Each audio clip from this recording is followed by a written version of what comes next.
and welcome to Math World. Today we're going to talk about inverse functions. Alright, so what does it mean to be an inverse function? Alright, so let's take a look at two functions. I'm just going to kind of make them up here and we'll see if I can show you what it means to be an inverse function. Alright, so we'll start with just an x and y table here.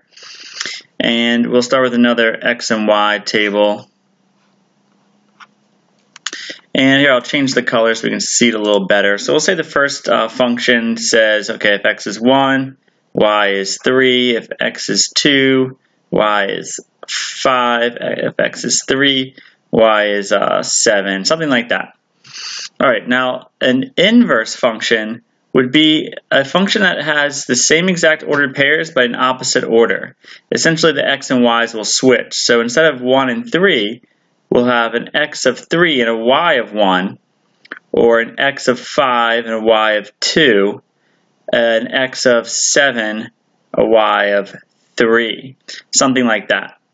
So you can see these are inverses of each other, 1, 3 versus 3, 1. That's what an inverse function is. And so if we were to name these functions, just so we don't get mixed up, we can say this is a function g of x. We'll just remember this is how to give it a name in function notation. And our first function we'll call f of x. And there we go. All right, so f of x and g of x are inverses of each other. All right, so a couple things we want to look at is we want to look at what the graph looks like and what the equations look like, okay? So first we'll start with the equations. And what do the equations look like? Now there's ones I kind of just I made up there. I think I could figure it out though. It looks like I made f of x be equal to, what's that? Looks like it's going up by 2, right? So we have a slope of 2x and the y-intercept would be 1. So 2x plus 1 is the equation. All right, so now in order to figure out the inverse of this function, we can figure out what g of x function is by doing the inverse of f of x. We're going to do a little bit of inverse math. The first thing we want to do is kind of rewrite the f of x as a y value, just so we can kind of see it better. We know that the f of x is just a fancy way of saying y equals, so we can write it in slope-intercept form. And now that we have it with y and x, we're going to switch the x and y's. So that's kind of our first step. You know, after we write it correctly, is switch x and y. All right, so simply write x where y was and write y where x was. And of course, the rest of the equation stays the same. And that's kind of weird, right? So now it says x equals 2y plus 1. That's going to be our first step, to switch the x and the y. But now, if we want to figure out what g of x function is, or what what our inverse function is supposed to be. What is our g of x function? We wanted to say y equals again. Our g of x is its own function. It should start with y equals also. So what we're going to do is we're going to take this x equals 2y plus 1 and rewrite it so that it says y equals something. Now, I can rewrite this equation any way I want as long as I use my inverse operation steps and properties of equality. So let's see, how can I isolate this y variable? This being multiplied by 2 and added by 1. Let's get rid of the 1. Remember, we want to use reverse order of operations. That's going to give us x minus 1 equals 2y. Right, because the plus 1 and the minus 1 cross out. All right, now how do I get rid of the multiply by 2? I can get rid of that by dividing by 2, dividing everything by 2. That is going to cross out these 2's, leaving us with y equals. And yeah, you could say, okay, well, y is on the right side. Why do you got it on the left side? It doesn't really matter. Here, I'll rewrite it for you. So we got y equals, and over here we got x minus 1 is being divided by 2. And I'm going to write it out and leave it like a fraction there because you can't really divide anything by, you can't divide x by 2. So that's a perfectly fine way of writing it.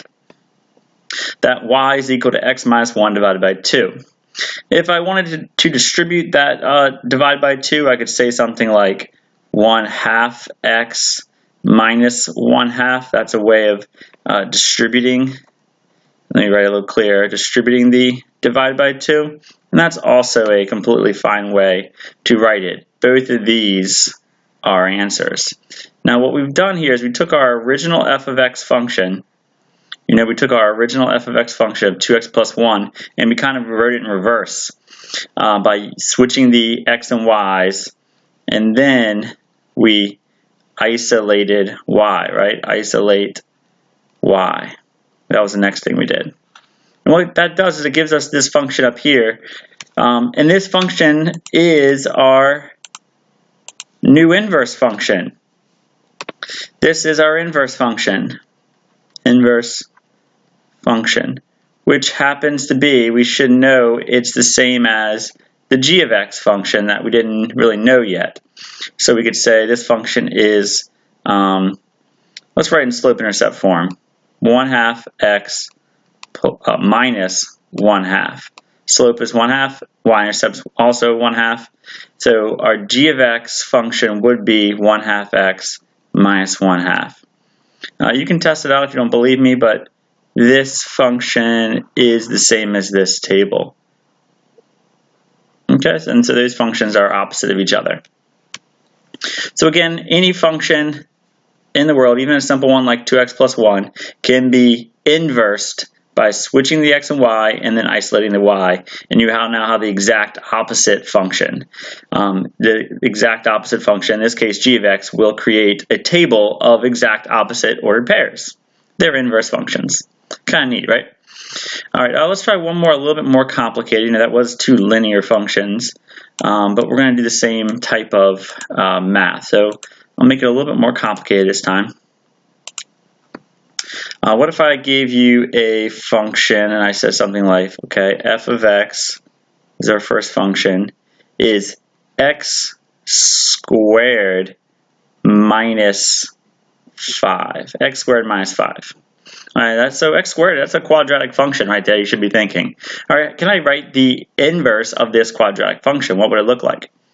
Okay, let's use our steps we did earlier. We said, first change the f of x to a y, okay, just so we can see it better. Here's our nice quadratic function. And then we were supposed to switch the x and y. Okay, so x equals y squared minus 5. And then we were supposed to isolate the y. So, okay, how do I isolate y? I should get rid of the get rid of the minus 5 by adding 5 to both sides. That gives me x plus 5 equals y squared. And how do you get rid of a square? What's the opposite of squaring something? Square rooting, right? So we should square root the x plus 5. And when you square root both sides, when you square root both of them, well, squares and square roots cross out, leaving only a y. So that's how you isolate a variable when it has a square to it. When it's to the second power, you square root it. So we square root both sides and we get y equals the square root of x plus 5. That is my answer. That will be my new function. You could say something like, oh, the inverse function g of x is equal to the square root of x plus 5. But, g of x kind of came out of nowhere, right? I wasn't really supposed to write g of x. They don't usually call the inverse function g of x. So they actually have a special notation when you do figure out an inverse function. They're going to say, they'll call it whatever the original letter is. So in this case, f. Oops, sorry. Let's change back to a pen. So whatever the original letter is, in this case, f. And they put a little minus 1 over it to show that's been inversed, then the x. That's how they write the inverse function notation. All right, so if this is your, this is your original function, this quadratic one, the inverse would be f of negative 1 to show we're showing the inverse of the original. And what did I say it was? Oh yeah, square root of x plus 5. That is the inverse function. So we have our original and we have our inverse. And you can do this for any type of function. What's kind of neat is if I really wanted to get cute with it, I could take this inverse function and do the same process to go back to the original. Let's see if that works. Let's turn that back into a y, and then say, okay, well, y equals the square root of x plus 5. And let's swap the x and the y. So, okay, so this is an x, and now we have a square root of y plus 5. And how do I eliminate a square root? How do you get rid of a square root? Oh yeah, you square everything. The opposite of a square root is a square. So square at both sides. Take both sides to the second power. That's going to give us x squared equals, well, the square and the square root kind of cancel each other out, giving us, oops, that's a y. I should probably be careful with my y values here. All right, so the square and the square root cross each other out, leaving only y plus 5. And how do I get rid of the 5? Let's subtract it from both sides. And what are you left with? You're left with x squared minus 5 equals y. Or if I wanted to write that in the order I'm used to seeing it in, y equals x squared minus 5. Okay, so I took the inverse function and I inversed it. And would you notice anything? When you take the inverse function and you inverse it, hey, look, you're back to the original function. That's right. So I could just do that for days and go back and forth forever. So that's mathematically how you change any function into its inverse function. Okay, so we should know what an inverse function looks like on a table and how to calculate the equation for any inverse function. Okay. Now this works for linear, it works for exponential, quadratics. Even if the exponent isn't 2, you can, if it's to the third power, you can just do the inverse would be the third root, or cube root would be the inverse. So that's it. All right, well, that's inverse functions, and I'll see you in class. Hey class, it's Mr. Bigsby with a hat, and I've got a challenge problem for you. All right, if I give you a function f of x is equal to the cube root of x minus 7, what is the inverse function? All right, and I want you to tell me what the answer is as a -1 in function notation. What's the inverse function? All right, leave the answer in the comments. Later. Now for a word from our sponsor, Paper Cut Games. This week's game, Robo Rally. All right, Robo Rally is a really old game, but one of my absolute favorite games. It's a little bit of a programming game, but it has a really cool, like everybody runs into each other atmosphere. All right, so the way this game works is that each person, you start off by picking out a robot. So you pick out a robot in a character sheet, like a spin bot or a smash bot, and you get a character sheet. Then each person starts on the maps. And one thing that's really cool about the maps is that there's lots of maps and you can interchange them or even add them depending on how you want the game to go. So you put your robot on the map, and then during your turn, you're given these little programming cards that can only do certain things like move 1 space, rotate left, maybe move 3 spaces, or move backwards. But you play these out and you put them face down, and you can only put out like, I don't know, 5 of them at a time. And then when everybody's ready, you're going to flip them over and tell your robot what to do. But the thing is, once you program your robot, you can't take it back.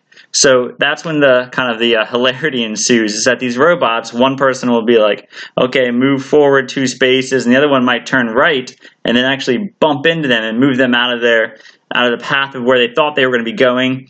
And of course, the game board has traps that you can fall into. Sometimes there's these conveyor belts that send you where you don't want to go if you don't think about it properly. And the robots do shoot each other at the end of each turn. There's power-ups in the game. You can get stuff like extra memory or a double-barreled laser. And the goal of the game is to make it to a checkpoint. You put out these different checkpoints on the different maps. And if you can collect the checkpoints without running off the map or getting shot up by other robots, then you win the game. And so it's a really cool game just because of how fun it is. The more players, the more chaotic it gets, trying to get your little robot across the map safely. Well, that's Robo Rally. I highly recommend it. This is Mr. Bigsby, and I approve this message.